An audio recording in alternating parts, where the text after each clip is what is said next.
እንግዲህ ይሄ ደግሞ ሰሞኑን የፋሲካ ስጋውን ቅባቱን ምኑን በላን አይደል? ሆዳችንን እንዴት እናጽዳ? እዚህ ጋር የምታዩት አንድ የቡና ማንኪያ ቺያ ሲድ፣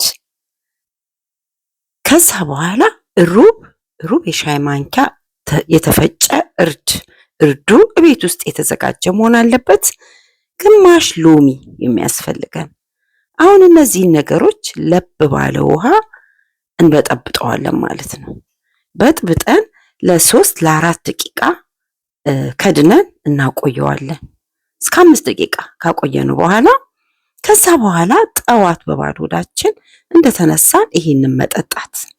ይሄ ሆድ አካባቢ አለ የበላነው ፋት ለማጽዳት፣ ጤናማ ጉበት፣ ጤናማ የሆድ ስብ እንዲኖረን በጣም ይጠቅማል። ስፔሻሊ ደግሞ ቦርጭን ለመቀነስ ፋትን ለመቀነስ ለምትፈልጉ ይሄንን በተከታታይ ለ30 ቀን ብትወስዱ ትልቅ ለውጥ ታገኙበታላችሁ።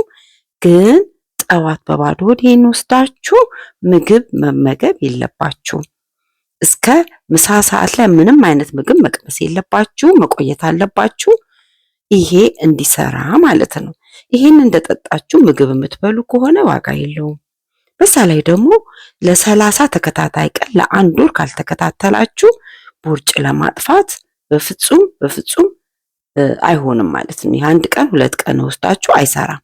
ይሄ 1 ቀን 2 ቀን የምትወስዱት ግን የበላነውን ፋት ለማስወገድ በጣም ይረዳል።